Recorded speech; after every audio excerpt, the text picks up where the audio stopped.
पहली सदी की बात है। सरान द्वीप, अब इस इलाके को मौजूदा श्रीलंका कहा जाता है। इसके इलाके से एक काफिला समुंदर के रास्ते अरब की तरफ रवाना हुआ। इसमें मुसलमान भी थे जो या तो हज या उम्रे के इरादे से गए थे, और इसमें मुसलमान ख़वातीन भी थीं। ये काफिला जब सिंध के साहिलों के करीब से गुजरा तो डाकुओं ने हमला कर दिया, साजो सामान भी लूट लिया और उन मुसाफिरों को कैदी भी बना लिया। इन कैदियों को दैबल नामी एक कलए में रखा गया।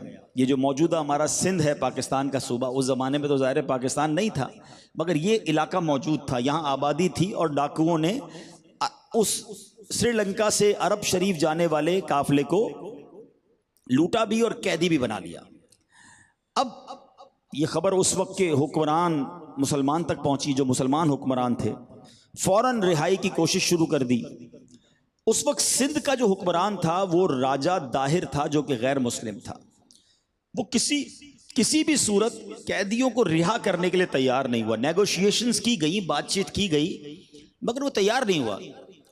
तो अब क्या हुआ, एक 17 साल का नौजवान, मुसलमानों में जज्बा देखें, शान देखें, सिपह सालार किसको बनाया, 17 ईयर्स ओल्ड, 17 साल के नौजवान को एक लश्कर दिया गया और कहा कि जाकर सिंध को फतह करना है।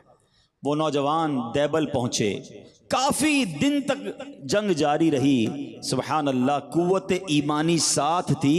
उस 17 साला नौजवान ने अपने लश्कर के साथ उस दैबल के किले को फतह भी कर लिया, कैदियों को आज़ाद भी करवा लिया।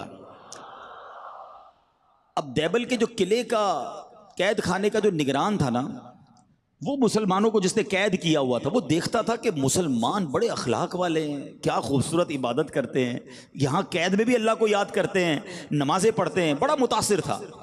अब जब मुसलमानों ने उस किले पर फतह हासिल कर ली, अपना फतह का झंडा गाड़ दिया, तो अब वही 17 साला नौजवान के सामने उस कैद खाने के जो नाजिम था उसको लाया गया। तो उस नौजवान की ज़बान में तासीर क्या थी, उस नौजवान ने उस नाजिम को या जेलर को कहा कि आप भी इस्लाम कबूल कर लें। सुभान अल्लाह, पहले ही मुतासिर था उनके अखलाक से, अब इतने खूबसूरत नौजवान को और इतनी प्यारी अंदाज में गुफ्तगू को देखा, कलमा पढ़ा और वो भी मुसलमान हो गया। आप जानना चाहेंगे वो नौजवान कौन था जिसने देबल का किला फतह किया, आगे जाके पूरा सिंध फतह किया, फिर आगे जाके पंजाब के कई शहर फतह किए। वो कोई और नहीं, वो जनाब मोहम्मद बिन कासिम रहमतुल्लाहि ताला अलैह थे। अल्लाह अकबर। अब इस वाक़े से यूँ समझिए कि जो बरे सग़ीर पाको हिंद में गोया इस्लाम की खूबसूरत रोशनी आती है, इस्लाम का पैगाम आता है, उसका ये, इसकी एक वजह भी ये बनती है।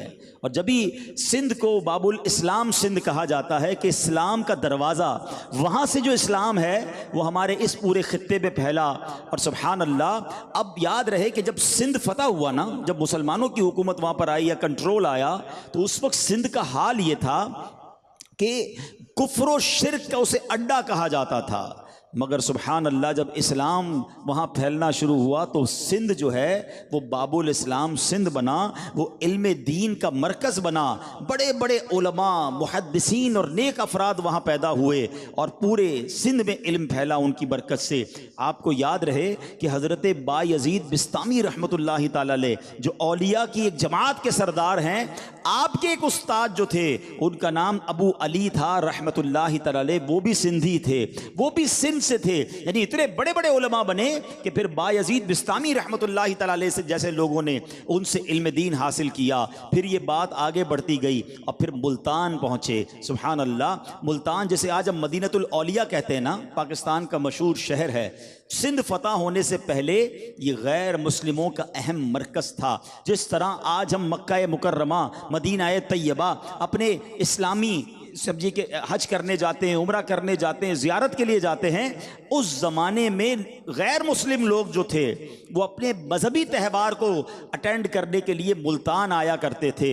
लेकिन जब मोहम्मद बिन कासिम रहमतुल्लाहि ताला अलैह ने मुल्तान को फतह किया तो उसके बाद मुसलमानों का दौर हुकूमत जब आया तो ऐसा अंदाज हो गया कि मुल्तान में अब उलूम कुरान की रग़बत होने लगी, लोग हाफिज़ कुरान बनने लगे, लोग कारी बनने लगे। मुल्तान के बाज़ार बाजारों में बेपर्दा औरतें नजर ना आती थीं, लोग शराब और बदकारी वगैरह का नाम तक ना लेते थे। तिजारत का अंदाज बदल गया, पहले झूठ था, मिलावट थी, धोखा था, और अब सच वाली तिजारत, अब असली नेकियों वाली तिजारत होना शुरू हो गई।